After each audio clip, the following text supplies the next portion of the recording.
Hello guys, and welcome to the second section of chapter 16, the photoelectric effect.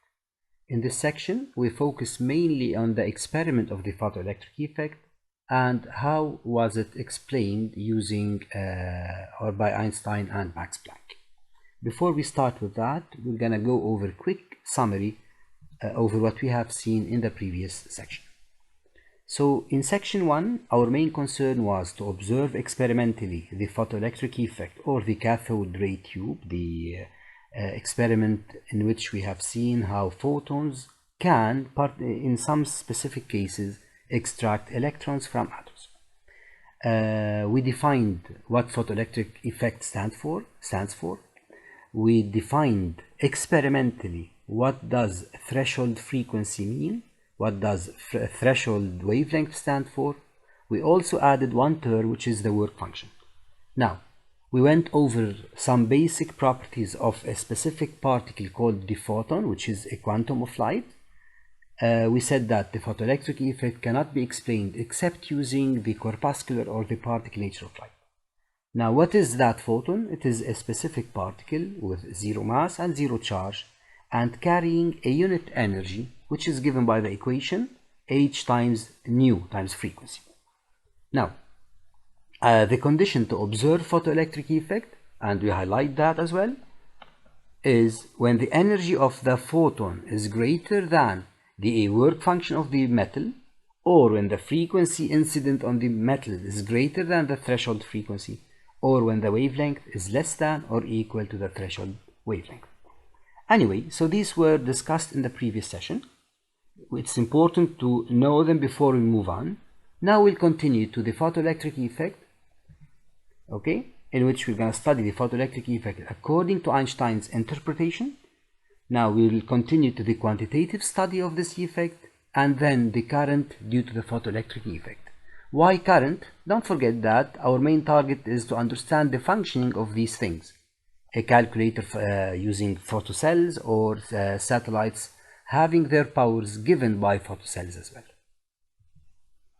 So starting with Einstein's equation, it is important to stop a bit here and give it like 1 minute to explain that in 1905 Albert Einstein produced and explained the photoelectric effect.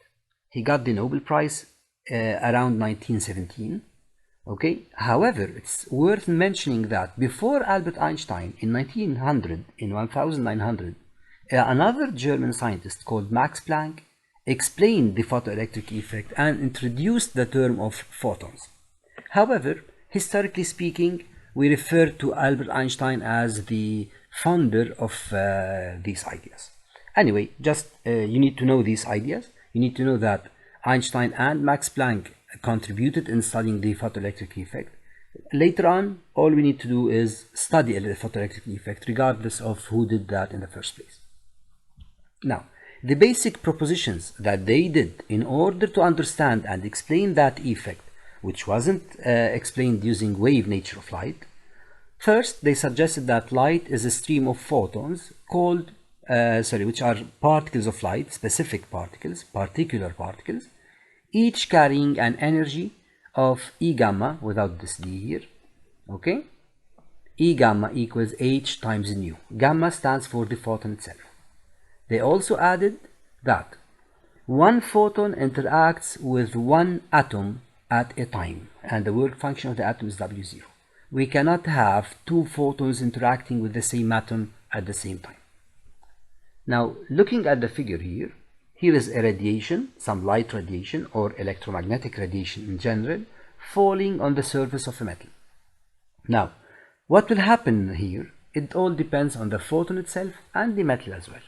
Before we continue, I'll pause the experiment of a photoelectric effect a bit and go to highlight basic ideas about the photon and why would Albert Einstein and Max Planck suggest this idea. Why is it so important to mention that one photon at a time interacts with a metal? Now, I asked you a question about how to explain the photoelectric effect using waves. Okay? Now, we didn't answer that back then. Now, I'm gonna introduce the answer for this along with the explanation of this statement. So first, suppose that light, here we have a light source, sending radiations, which is an electromagnetic wave, towards a certain metal where we have some electrons. We can call these electrons free electrons or the outermost electrons. Now these electrons are bonded to the nucleus by an electrostatic force, as we know from chemistry. In order to extract the electron from the atom, I need to supply it sufficient energy to overcome that electrostatic attraction. So this will be done using the light. Now over here in the figure, I have marked 3 different colors of waves, or 4 if you want to consider the yellow, red, green, blue. Now this doesn't mean that we have different colors actually, no. They are all the same electromagnetic radiation, whether visible or invisible. However, just to mention or to point out the difference between the first pulse and the second, I have used colors. And you can read these here. So as the electron receives energy, it will start vibrating, right?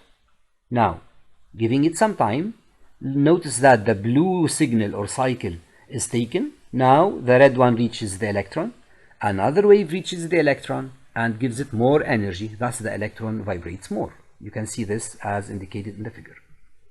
Now the red wave, the red electromagnetic wave is taken, or a pulse is taken. Here comes the green, giving more and more energy to the electron. Then the blue, and eventually, when all these are given to the electron leaves its spot, you can see it by dotted here, and the electron is extracted from the atom. So no matter, or the metal, no matter what happens, no matter how low the energy of this wave is, it can be as low as you can think or imagine. After some time, we must have extraction of electrons.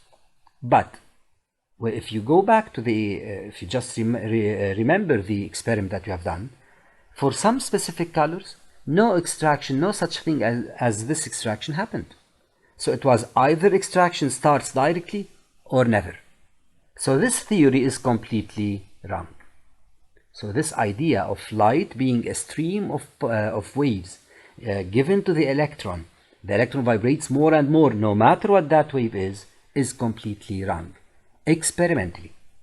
Now this was the point why Albert Einstein and Max Planck proposed the idea of the electron is a stream of pulses called photons. I have here a nice view of that. If you look at the figure, we'll read this later.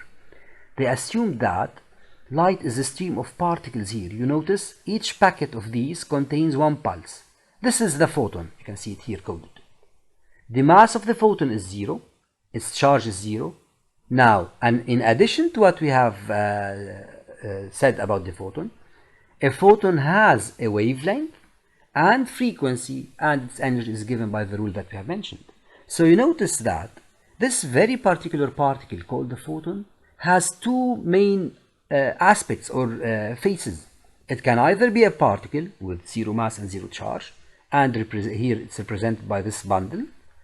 It can also be a wave having a wavelength and a frequency. So this is weird. The best I can think about concerning a photon is that it is a one pulse wave. It is a wave made up of one signal. It's not continuous. When that wave or signal reaches the electron is either going to interact with it or not. Because if I continue to this sentence here, the photon interacts with matter according to the rule of all or none. This is something that we will be using usually in modern physics. A photon is either completely absorbed or it doesn't interact at all. So you should keep in mind that it's either that the photon interacts with matter or it doesn't. A photon does not give partial energy. Again, all or none. So keeping this in mind, we can continue now and explain more about the photoelectric effect. So the photon falls on the surface of the metal. Knowing that the photon interacts with the metal one at a time, we can distinguish between 2 or 3 cases as a result of this interaction.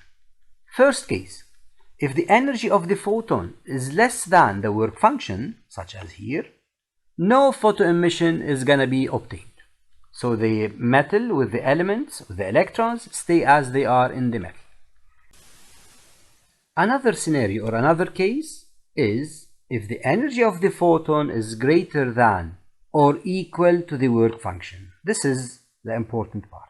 So the work function, as we said, is the energy that binds the electron to the metal or to the atom itself. If I want to extract an electron, I need to give it sufficient energy to leave that atom or that metal, right? So if the energy of the photon equals exactly the work function, the electron will leave, you know what, I have a figure here. The electron leaves the metal and remains here, somewhere close to the surface. And if the energy of the photon is more than the work function, there will be some excess energy remaining. That energy is going to be taken by this electron, which will leave with some kinetic energy. From here comes the equation of Einstein, where he suggested that the electron is emitted out of the atom or the metal and given some kinetic energy, such that the kinetic energy of this electron equals the energy of the photon in the first place minus the work function. Now, we can replace the energy of the photon by the expression of h nu or hc over lambda, and we obtain this equation, which is known as Einstein's photoelectric effect equation. Okay? Now, an important note before we go and solve an application on this equation is this kinetic energy is referred to as Ke max, the maximum kinetic energy of the electron. Why? So now, open your books please, page 280, number 10. The work function of a metal is 3.0 electron volt. Notice that on the level of the atoms, we always use electron volt as a scale, as a unit of energy. Find the maximum wavelength of light capable of producing photoelectric effect. Part B, determine the speed of the extracted photoelectrons when the metal is illuminated by ultraviolet radiation of wavelength 0.2 micrometer. Then, I would like you please to solve 11 on your own. Anyway, let's go to 10. Part A, the maximum wavelength. Isn't that close to the definition of threshold wavelength, sorry? So the maximum wavelength capable of producing photoelectric effect is nothing but the threshold wavelength, which corresponds, as we know, to energy of the photon equal the work function. Anytime we are dealing with threshold cases, whether energy, frequency, or wavelength, we start here. Energy of photon equals work function. You don't need to memorize anything else. Once you use this, look what I can do here. H over C, replacing energy of the photon by the equation, equals W0. Continuing from here, lambda equals HC over W0. Then lambda equals, just replace values. I got here, lambda equals 6.63, 10 minus 7 meters. I didn't write it here. Okay? And moving the decimal point one step back, then the power becomes minus 6, which is the micrometer. Okay?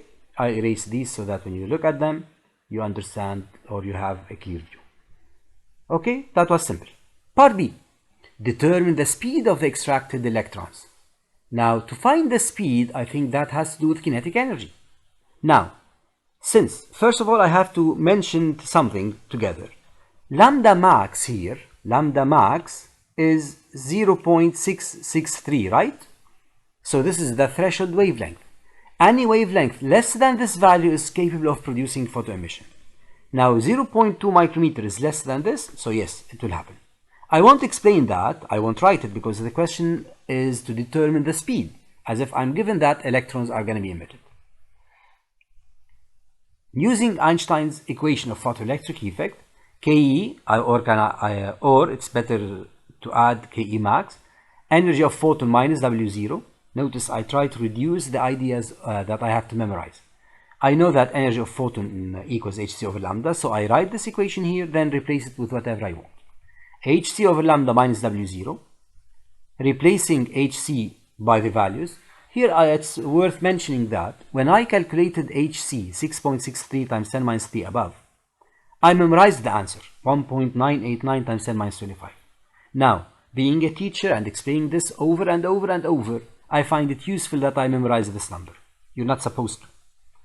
Over 0.2 times 10 minus 6, which is lambda, minus W0. I added the unit here of W0 to remind myself that I need all units to be compatible. And since I'm going to calculate later on speed from kinetic energy, I prefer to convert all units or energy units to joules or to the SI values.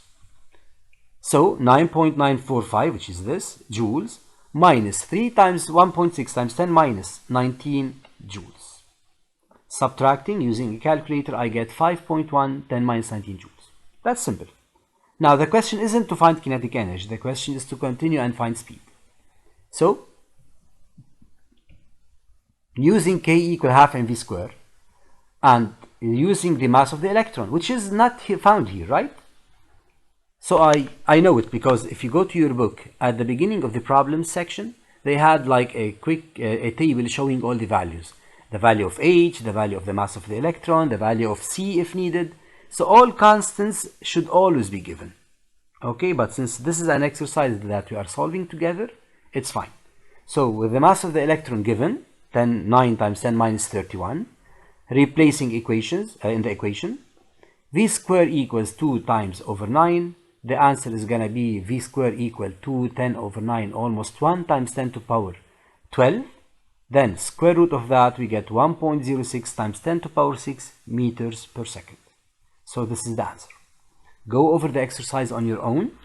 Try to check your work and compare it to what we've done here.